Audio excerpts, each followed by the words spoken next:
Hi Sagittarius, mid-month of July 2024, mid-July 2024, ito na po ang inyong reading. Kuha lang tayo ng ilang mensaheng gabay. Ano pa nga bang ganap? Anong maaring ihain pa sa inyo ng universe sa mga susunod na araw o linggo ng buwang ito ng Hulyo? Tingnan natin, guidance lamang po. Para sa mga Sagittarius, sa taong nakikinig ngayon, anong maiwan natin para sa kanya? Message. Sagittarius. Sagittarius, message po. Okay, wala pa. Gusto kong ikat ito this time into 3. And then, kuha lang po tayo ng pinaka mensahe. The High Priestess Reverse and the Knight of Pentacles. Ayan. Okay. Sagittarius.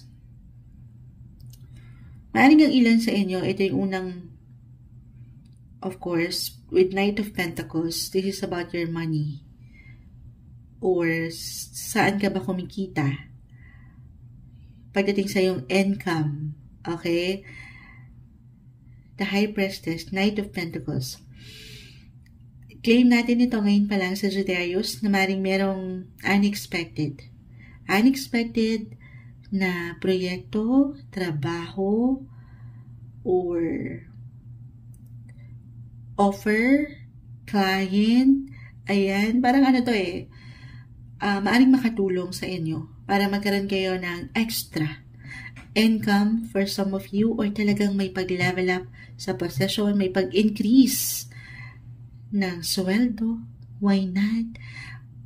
And of course, dito sa Sagittarius, kung merong pag-increase, pagdagdag, asahan nyo na rin. Okay? Siyempre pa, tanongin ang sarili, kasi kung merong extra work, definitely, maaring kaakibat rin ito yung extra responsibility.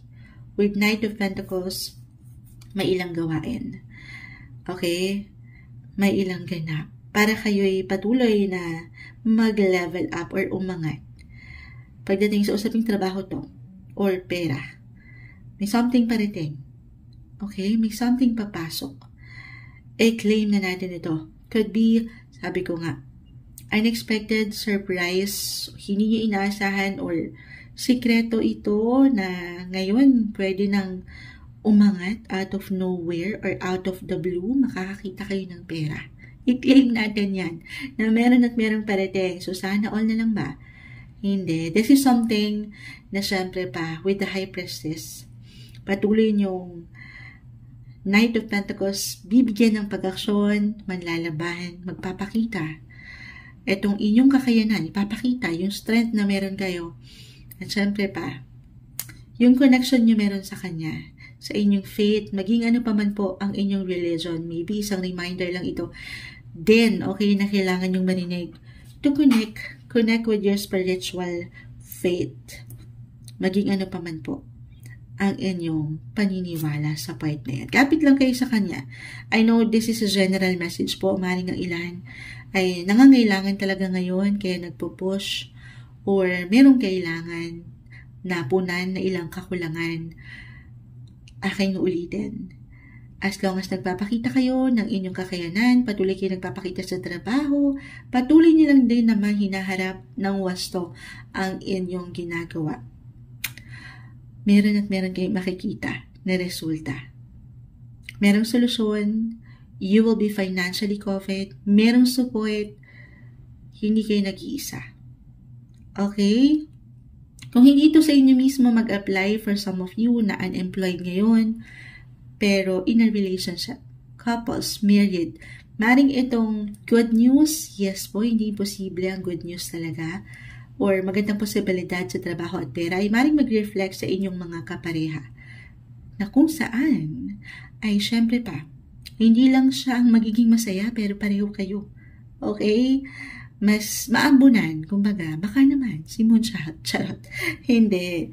Pero, if this is about love, ayan, yung na-mention ko na, yung faith, yung pagiging faithful nyo, or ng inyong partner, I will be honest, maaaring kasi nagiging busy ang ilang sitwasyon sa inyong paligid, or baka meron kayong ilang kampanya na hindi kayo nagiging conservative dahil prestas kasi is in reverse. Hindi conservative or traditional or yung usual. Hindi kailangan laliman, para kasi meron lang kayong priority na napakahalaga. Maangat lang po yung practicality and yung pagiging realistic nyo this time. Mid-month of July tayo, guys. Maaring ngayon lang to. Yung energy ngayon, okay? Of course, nothing is yet set in stone. Pero, kung ano yung efforts nyo sa relasyon man o sa trabaho, yan po ay hindi nababaliwala or mababaliwala. Okay, na ang ganda naman. Ano pa bang ma-add natin dito? Other indications, syempre ito, madalas hindi ito nawawala sa aking mensahe pagdating sa inyo, Sagittarius, bilang kayo po ay mga travel signs. So, maring meron talagang travel din for some of you. Romantically, maring meron ilang ganap, may pag-travel kasama ang inyong mga kapareha or iniirog or dito.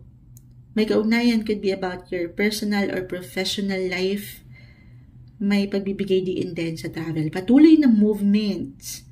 Hindi na yan mawawala. Magandang movement para sa inyong higit na ikatatatag pa sa inyong relasyon.